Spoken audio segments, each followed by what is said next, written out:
The message from Tommy came while I was pruning my roses, my one solace since retiring from teaching last spring. Mom, please come over. I need you to see something. My son rarely asked me to visit his house anymore. After his marriage to Victoria 6 years ago, our once weekly dinners had dwindled to occasional holiday gatherings. Even those felt strained, with Victoria orchestrating every minute to minimize my time with the children. I drove the familiar route to their suburban home, my mind drifting to happier times when Tommy would bring the kids, Lily, now 8, and Max, 6, for impromptu weekend visits. Back then, their laughter filled my house as we baked cookies and read stories. Now, Victoria always had an excuse why they couldn't come: homework, playdates, dance classes. Tommy met me in the driveway, his face tense. At 35, he looked older than his years, worry lines creasing his forehead. Victoria took the kids to her mother's, he said quietly. I found something you need to see. He led me through the house to the basement door. I hadn't been down there in years. Victoria had made it clear the basement was her domain for storage and laundry. As we descended the stairs, Tommy's shoulders were rigid with tension. I was looking for our camping gear, he explained, leading me to a door I'd never noticed before. And I found this. The storage room was dimly lit, but what I saw made my heart stop. Shelves lined the walls, and on them, still in their original wrapping, were gifts. Not just any gifts. Every present I'd given my grandchildren over the past 6 years. The handmade quilts I'd spent months stitching for each child. The illustrated books I'd carefully chosen. The science kits for Lily, who loved experiments. The art supplies for Max, who inherited my passion for painting. They're all here, Tommy said softly. Everything you've ever given them. The kids never even knew. My hands trembled as I reached for a package still in its Christmas wrapping from 3 years ago. Inside was the chemistry set I bought when Lily first showed interest in science. I remembered Victoria's cold smile when I handed it over. We'll save it for when she's older, she'd said. Another box held the train set I'd gotten Max for his 4th birthday, the one Victoria claimed he'd accidentally broken. It was untouched, still sealed in its box. Why? I whispered, though I already knew.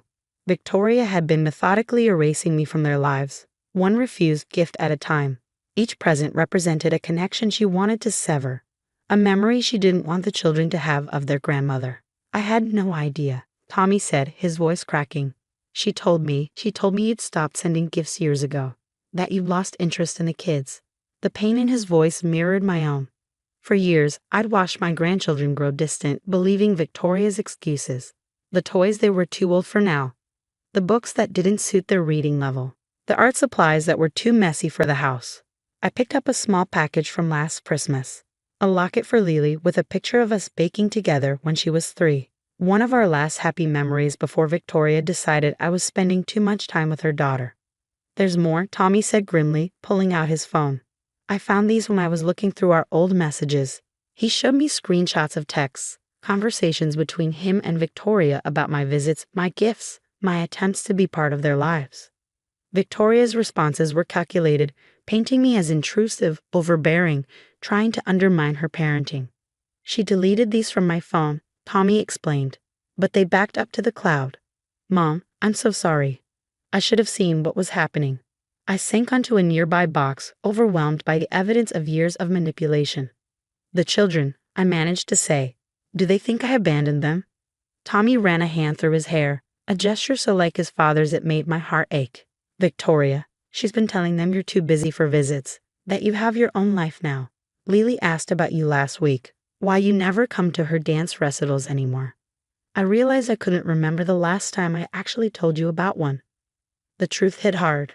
While I'd been thinking my grandchildren were too busy for me, they'd been told I was too busy for them.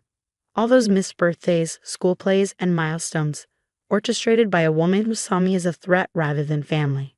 What do we do? I asked, looking around at the physical proof of years of deception. Tommy's jaw set in a determined line. First, we document everything.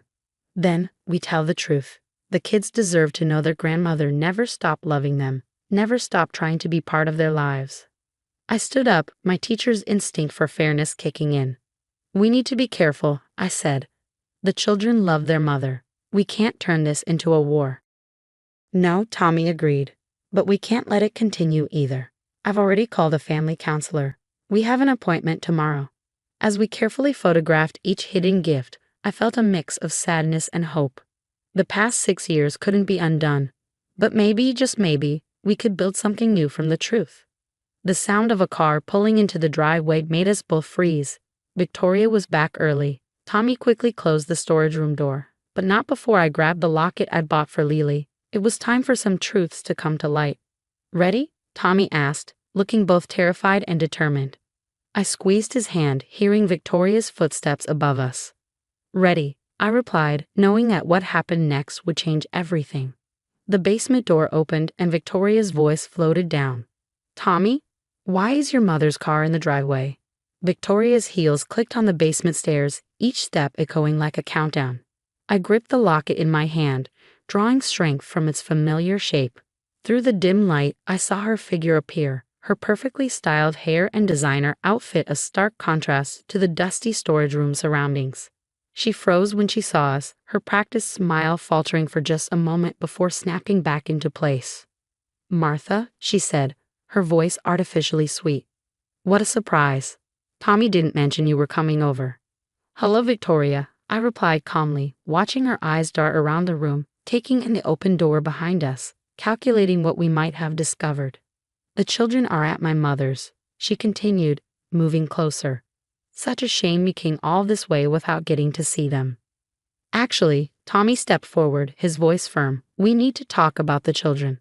And about this. He pushed the storage room door open wider, revealing the shelves of hidden gifts.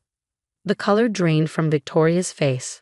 For a moment, her mask slipped completely, showing something close to panic before she recovered. Of that old stuff, she wagged dismissively. Just some donations I've been meaning to take to charity. You know how children outgrow things so quickly. Outgrow? I held up the still-wrapped chemistry set. They never had a chance to grow into them, Victoria. You made sure of that. These were never donations, Tommy added. These were gifts from my mother to her grandchildren. Gifts you deliberately kept from them while telling me she'd stopped sending anything. Victoria's eyes narrowed. I was protecting our children, she snapped. From what? A grandmother who loves them? Tommy's voice rose slightly. From her constant interference, Victoria shot back, always showing up unannounced, trying to undermine my parenting with her suggestions and her special little gifts. The children were getting confused about who their mother really was. I felt a deep sadness hearing her words. All these years, she'd seen my love for my grandchildren as a threat rather than a blessing. Victoria, I said softly, being a grandmother doesn't make you less of a mother. There's room in children's hearts for both. Don't patronize me, she hissed. You have no idea what it's like, having to compete with the perfect Martha Stewart grandmother. The special recipes, the handmade gifts, the teaching moments. You retired teachers think you know everything about raising children. Tommy stepped between us. This stops now, he declared. The lying, the manipulation, all of it. We're going to family counseling tomorrow, and we're going to figure out how to move forward. Victoria laughed, but it held no humor. Counseling? Because your mother can't respect boundaries. No, Tommy replied firmly. Because you've been gaslighting me for years, making me believe my mother had abandoned her grandchildren while hiding every attempt she made to stay connected to them. Just then, we'd heard the patter of small feet upstairs.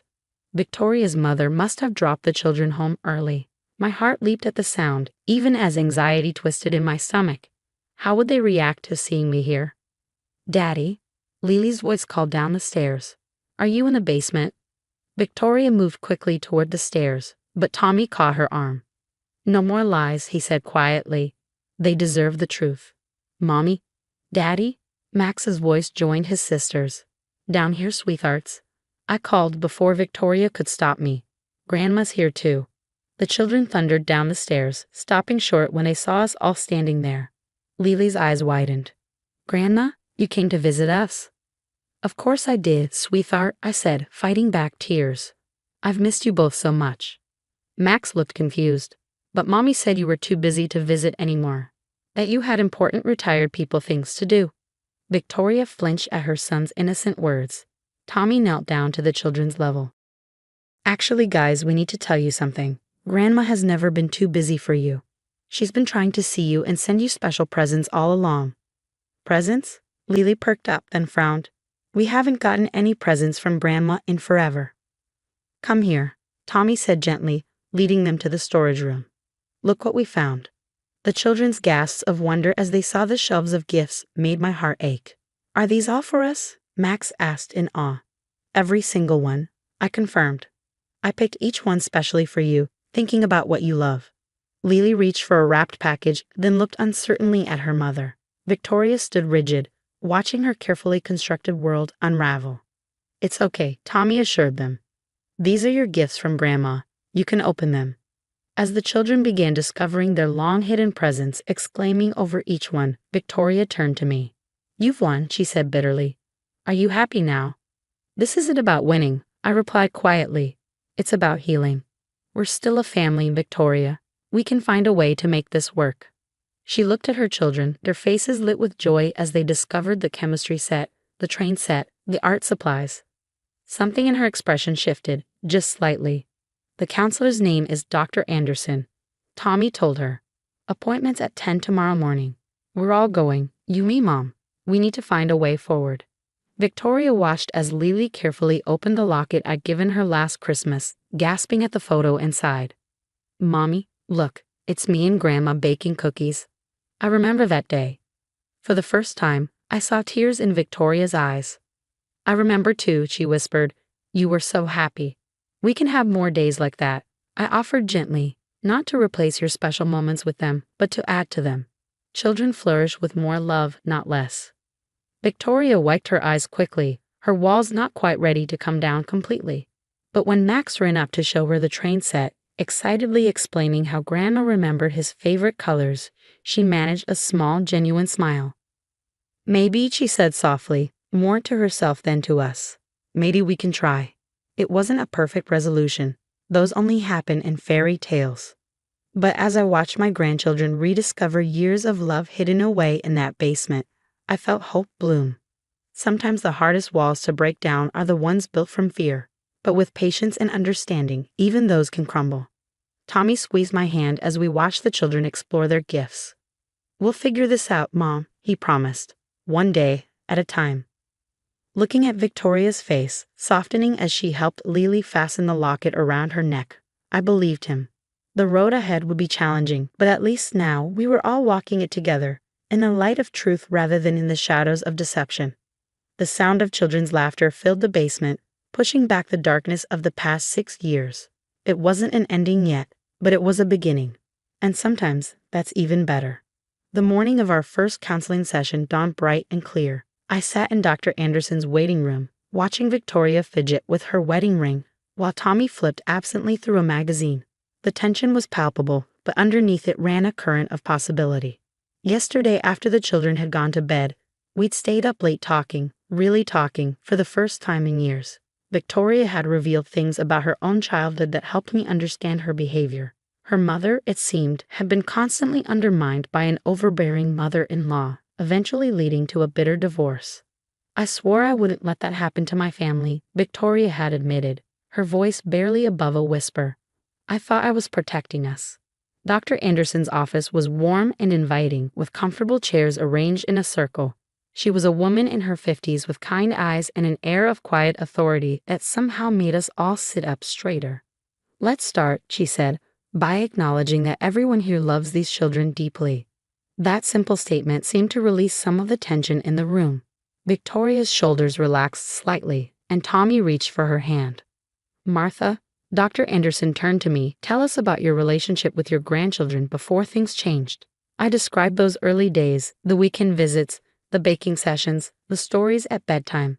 I never meant to overstep, I explained. I just wanted to be part of their lives, to create memories like I had with my own grandmother. Victoria shifted in her seat. But you were there all the time, she said, though her voice held less anger than before. Every time Lily learned something new or Max accomplished something, you had to be involved. It felt like I was sharing my children with another mother. I can see how that would be threatening, Dr. Anderson nodded. Victoria, talk more about that feeling. As Victoria spoke about her fears and insecurities, I began to see our history through new eyes. What I'd seen as enthusiasm, she'd experienced as intrusion. My suggestions, meant to help, had felt like criticism to a young mother finding her way. And now, Dr. Anderson asked, "How do you feel about the discovery in the basement?" Victoria's eyes filled with tears. Ashamed, she whispered, "Watching them open those gifts, seeing their joy, I realized what I'd taken from them, from all of us." Tommy spoke up then, his voice thick with emotion. "I feel guilty too. I should have questioned things more, should have seen what was happening." "The past can't be changed," Dr. Anderson said gently. "But you're all here now, willing to work on building something better. That's what matters." Over the next hour, we worked together to establish new boundaries and expectations.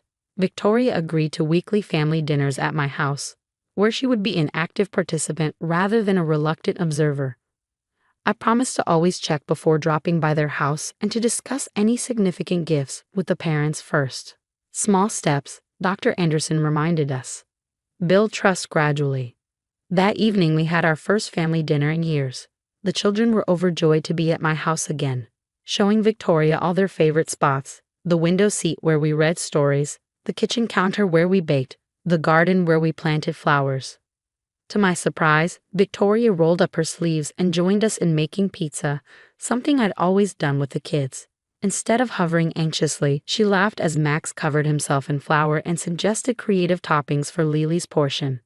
"You know," she said quietly as we watched the children set the table, "my mother never cooked with me. She was always too busy, too concerned about mess." I used to envy friends who had those kinds of moments with their mothers. "It's never too late to create new memories," I replied. She looked at me then, really looked at me. "Thank you," she said. "Not just for tonight, but for not giving up on us, even when I tried to push you away." The healing process wasn't always smooth. There were still moments of tension, times when old habits threatened to resurface. But we learned to communicate, to address concerns before they festered into resentment. 3 months after that first counseling session, Victoria surprised me by asking for my help in planning Lily's 9th birthday party. "I thought we could do it together," she said.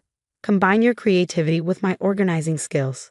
The party was a wonderful blend of both our contributions, Victoria's elegant decorations complementing my homemade cake and cracking stations. Watching her beam with pride as guests complimented their joint effort, I realized we'd finally found our balance. The children flourished under this new family dynamic. Lily started asking both of us for advice on her science projects, while Max proudly showed off artwork he created with techniques learned from both his mother and grandmother. 1 year after discovering the hidden gifts, we gathered in my garden for a Sunday lunch. The storage room gifts had all been opened, enjoyed, and integrated into the children's lives. More importantly, new gifts were being given and received with joy rather than suspicion. As I watched Victoria teach Lily how to prune roses, something I'd taught her during one of our recent gardening sessions, I felt a deep sense of peace. We weren't perfect, but we were family. And sometimes, that's the greatest gift of all. "You know," Tommy said, joining me on the patio, "I never thought we'd get here. For a while, I was afraid we'd lost everything." "Sometimes we need to lose our way to find a better path," I replied, watching Victoria and Lily laugh together as they tackled an especially thorny bush.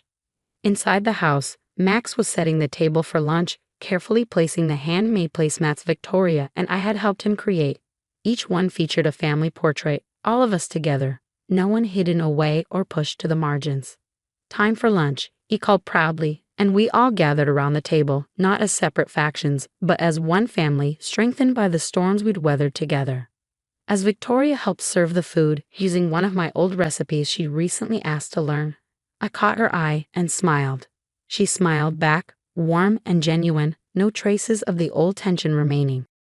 We'd found our way from darkness to light, from fear to acceptance, from division to unity, and in doing so, we'd given the children the greatest gift of all. A family where love multiplies rather than divides, where differences strengthen rather than separate, and where everyone has a place at the table. The storage room stood empty now, its shelves cleared of secrets and shadows.